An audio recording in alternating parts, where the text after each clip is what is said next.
सप्ताह 5 दूसरा दिन यानी कि मंगलवार का दिन दिनांक 30 अगस्त 2022 को हिंदी और गणित में जो कालांश होने हैं कक्षा 1 के लिए, चलिए वो देखते हैं। उसमें सबसे पहले जो हिंदी में है, उसमें सबसे पहला कालांश है चित्र के बारे में अपनी भाषा में सरल बातचीत। इसके लिए हमें आवश्यकता होगी स्थानीय कविता, चित्र चार्ट, कलरव 1, पाठ 2, बाघ। चित्र चार्ट को शिक्षक पहले से ही देखकर समझ लें और चर्चा के लिए बंद और खुले छोर के प्रश्न तैयार कर लें। शिक्षक ये तैयार रखें कि यदि कोई ऐसा शब्द आता है जो बच्चे नहीं जानते हैं तो उसके अर्थ पर चर्चा करके उन्हें समझाने की कोशिश करें। चित्र पर चर्चा करने से पहले बच्चों को सहज कर लें। जिस तरह आप रोज़ करते हैं उसी तरह सहज करना है। उसके बाद बच्चों को चित्र दिखाते हुए चित्र में दिख रही चीज़ों घटनाओं के बारे में सरल प्रश्न पूछें, बातचीत करें। चर्चा को आगे बढ़ाएं, बंद और खुले छोर के प्रश्न पूछें। कक्षा की बातचीत में सभी बच्चों को बोलने और अपनी बात रखने का मौका दें। बंद छोर के प्रश्न यानी कि जिनका उत्तर एक या दो शब्दों में हो, और खुले छोर के प्रश्न जिसमें बच्चे अपनी कल्पना शक्ति, अपने अनुभव के आधार पर उत्तर देते हैं। लेखन कार्य के लिए आप बच्चों से चित्र पर हुई चर्चा से जुड़ा कोई भी चित्र बनाने को और रंग भरने को कहें। बच्चों को जोड़ों में उनके द्वारा बनाए गए चित्रों पर आपस में बातचीत करने को कहें। किन्हीं 3-4 बच्चों से अपने चित्र को सभी को दिखाने और उसके बारे में बताने को कहें। शिक्षण प्रक्रिया की समीक्षा में शिक्षक देखें कि सभी बच्चे इस चर्चा में समान रूप से भाग लें। यदि कुछ बच्चे सक्रिय रूप से इस चर्चा में प्रतिभाग नहीं कर पाए तो उनको पहचान लें और उन्हें हो रही परेशानी को समझने और आवश्यकता के अनुसार उनकी सहायता करने की योजना बनाएं। दूसरा कालांश है वर्ण पहचान। आज भी हमें क वर्ण की पहचान करनी है। इसके लिए आवश्यकता होगी कलरव 1, पाठ 9, बत्तख और चूजा। का से शुरू होने वाले कुछ सरल शब्दों की सूची बनाकर रख लें। का वर्ण की पहचान के लिए कालांश की शुरुआत में आप एक छोटी कविता बच्चों को सुनाएं हाव भाव के साथ। सभी बच्चों को एक घेरे में बिठा लें, स्वयं भी बैठे। अब आप किसी परिचित शब्द जैसे कलश की आवाज़ों को तोड़कर जोड़कर बोलें, जैसे क ल श, कलश, और पहली आवाज़ क को अलग करें। इस प्रक्रिया को 3-4 सरल एवं परिचित शब्दों के साथ करें।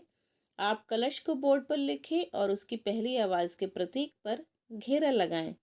फिर क को अलग से बोर्ड पर बड़े आकार में लिखें और 3-4 बार इसका उच्चारण करें। 6 से 7 बच्चों में क से शुरू होने वाले इनके किसी एक दोस्त का नाम बोलने को कहें। नामों को बारी बारी से बोर्ड पर लिखें। फिर कुछ बच्चों को बुलाकर इन शब्दों के क वर्ण पर गोला लगवाएं। आप भी का से शुरू होने वाले कुछ नामों को ध्वनियों से तोड़कर बताएं। कुछ अन्य बच्चों को बुलाएं और कक्षा में प्रदर्शित प्रिंट सामग्रियों में क वर्ण ढूंढने को कहें। फिर 5 से 7 बच्चों के छोटे छोटे समूह बना दें और कलरव 1, पाठ 9, बत्तख और चूजा के शब्दों में क वर्ण लगाने को कहें। सभी बच्चे अपनी अपनी किताब में यह कार्य करेंगे। जब बच्चे यह कार्य कर रहे हों तब आप घूम घूम कर उनके कार्य का अवलोकन करें और आवश्यकता के अनुसार उनकी सहायता करें। अब अलग अलग तरीकों से बच्चों द्वारा क वर्ण के लेखन का अभ्यास करवाएं। कार्य पुस्तिका में कार्य करने से पहले आप अपनी उंगली से हवा में लिखना, ज़मीन या रेत पर लिखना, ये भी गतिविधि करें।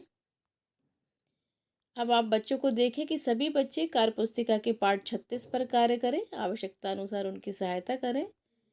बच्चों के कार्य का अवलोकन घूम घूम कर करें। शिक्षक देखें कि सभी बच्चे कार्य पुस्तिका में ढंग से काम करें। जो बच्चे नहीं कर पा रहे हैं उनको प्रोत्साहन दें और उनकी सहायता करें। तीसरा कालांश है आदर्श वाचन एवं साझा पठन। इसके लिए बिग बुक की आवश्यकता होगी। बिग बुक है हाथी और बकरी। इसमें कहानी से बंद एवं खुले छोर के प्रश्नों का चयन एवं मुख्य शब्दों का चयन कर लें और साझा पठन के लिए सभी बच्चों को प्रोत्साहित करें। कालांश का आरंभ सहज करने से करें। फिर पिछले दिनों हुई चर्चा का दोहराव कुछ प्रश्नों को पूछकर करें। कहानी को कम से कम 2 बार आदर्श रूप से और पूरे हाव भाव, उतार चढ़ाव एवं प्रवाह के साथ शब्दों पर उंगली रखते हुए पढ़ें। एक बार फिर से कहानी पढ़ें। इस बार बच्चों को आपके साथ कहानी पढ़ने को कहें। पढ़ने के दौरान आप उन जगह पर रुकें जहां बच्चे कहानी या चित्रों के आधार पर खुद से कुछ शब्द जोड़ सकें। इस प्रक्रिया को 2-3 बार दोहराएं और कहानी पर आधारित खुले छोर के प्रश्न बच्चों से पूछें। अंत में आप कहानी के मुख्य शब्दों को बोर्ड पर लिखें और इन्हें 3-4 बार पढ़ें और बच्चों को भी इन शब्दों के पठन का अभ्यास कराएं। इन शब्दों को बड़े बड़े अक्षरों में लिख दें और कक्षा के किसी दीवार पर लटका दें, जहां से सभी बच्चों को दिखाई दे। शिक्षक देखें कि क्या सभी बच्चों ने साझा पठन किया। यदि नहीं किया है किसी बच्चे ने, तो अगले दिन जब बिग बुक पर कार्य करें तब उन पर थोड़ा अधिक ध्यान दें। तो ये थे तीनों कालांश मंगलवार के। चलिए अब कार्यपुस्तिका का वो पेज देख लेते हैं। ये है सप्ताह 5 दूसरे दिन के कार्यपुस्तिका के लिए जो पाठ है 36। इसमें सबसे पहले है क वर्ण को का वर्ण से मिलाना है। शिक्षक उदाहरण के साथ बच्चों को इस गतिविधि को समझाएं। फिर दूसरी एक्सरसाइज है का वर्ण वाले गोले में रंग भरना है। जहाँ जहाँ का है वहाँ पर रंग भरना है। तीसरे में लिखें, क लिखने की प्रैक्टिस करना है बच्चों को। उसके बाद चित्र को पहचान कर उसका पहला वर्ण लिखना है। जैसे पहले है कलश, फिर है कटहल, कप और कबूतर। तो यहाँ पर उनको पहला वर्ण यानी कि क, केवल का लिखना है। इसके बाद शिक्षक देखे बच्चों ने कैसा काम किया, उस हिसाब से रिमार्क दें बच्चों को। ये है वो पेज। गणित में जो पहला कालांश है उसमें है दूर पास की समझ बना सके। इसका उद्देश्य है कि बच्चे दूर और पास की समझ को बना पाएंगे। इसके लिए आवश्यकता होगी हमें चार्ट की। कुछ नए शब्द जैसे कि दूर और पास से वो परिचित होंगे। आवश्यक पूर्व ज्ञान है कि अपने परिवेश की वस्तुओं को पहचानते हैं सभी बच्चे। सामान्य भूल है कि बच्चे बातचीत में बिना सही अर्थ को समझे दूर और पास का उपयोग करते हैं। सबसे पहले 10 मिनट में परिचय में मैं करूं। शिक्षक कक्षा की शुरुआत इस कविता से करेंगे।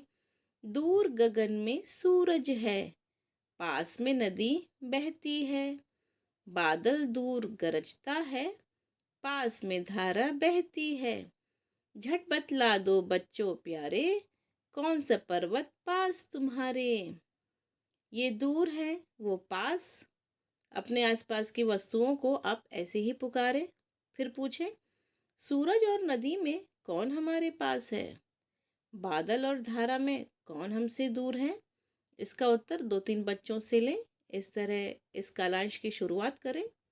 इसके बाद 20 मिनट आप अवधारणा निर्माण पर देंगे, यानी कि हम क्या करने वाले हैं वो बताएंगे।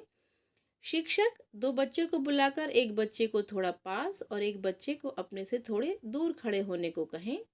फिर पूछें, कौन मेरे पास खड़ा है और कौन मेरे से दूर खड़ा है। कुछ बच्चों से इसका उत्तर लें। प्रक्रिया को कुछ बच्चों को सामने बुलाकर दोहराएं। अब शिक्षक दूर पास के चार्ट पर चर्चा करें। पूछें, जिस चित्र में बच्चा गेंद के पास है क्या आप उस पर उंगली रख सकते हो। शिक्षक ऐसे और भी सवाल कर सकते हैं। कक्षा में कुछ वस्तुओं को दिखाकर शिक्षक सवाल कर सकते हैं। इसके बाद इसका तीसरा चरण है जो कि 10 मिनट हमें देना है इस कालांश में अभ्यास के लिए। तुम करो यानी कि बच्चे करेंगे। श्यामपट्ट पर एक गेंद, एक पत्ता और एक फूल का चित्र बनाएं। पत्ते को गेंद से थोड़ा पास और फूल को गेंद से थोड़ा दूरी पर बनाएं। अब बच्चों से पूछें, गेंद किसके पास है। दूसरा, कौन बॉल से दूर है। तीसरा, ऐसी कोई एक चीज बताओ जो आज तुमने कक्षा में सीखी है। अब आप देखें क्या 70% बच्चों ने प्रश्नों के सही उत्तर किए हैं। यदि हाँ, तो कार्यपुस्तिका का कार्यपत्रक सप्ताह 5-2 कराएं, पृष्ठ 39 पर है। और यदि नहीं बता पा रहे हैं तो इसी शिक्षण योजना को आपको दोबारा दोहराना है। कार्यपत्रक पूरा करने के बाद संदर्शिका अभ्यास गतिविधि सप्ताह 5 दिवस 2 कराएं, पृष्ठ 53 पर। तो ये था पहला कालांश गणित का। अब दूसरे कालांश में हम देख लेते हैं वो कार्यपुस्तिका का पेज। ये है कार्यपुस्तिका का पेज अभ्यास 2, जिसमें सबसे पहली एक्सरसाइज है पेड़ के पास उड़ती चिड़िया। इस पर राइट निशान लगाना है जो पास में है। दूसरा, घड़े से दूर खड़े बच्चे पर घेरा लगाना है। जो बच्चा दूर खड़ा है उस पर घेरा लगना है। तीसरा है नाव के पास जो है उस पर टिक का और जो दूर है उस पर क्रॉस का निशान लगाना है। इसके बाद चौथा है, एक गोला बनाना है जो हाथी के पास हो और बिल्ली से दूर हो। और पांचवा है, रिक्त स्थान की पूर्ति सही शब्द से करें। मैं अपने घर पर हूँ, मेरे पापा पानी लेने गए हैं और मम्मी दूध लेने। पापा मेरे दूर हैं कि पास हैं ये बताना है। मम्मी मेरे दूर हैं कि पास है। यहाँ पर भी सही शब्द की पूर्ति करनी है। इसके बाद शिक्षक बच्चों की वर्कबुक चेक करें और उन्हें रिमार्क दें।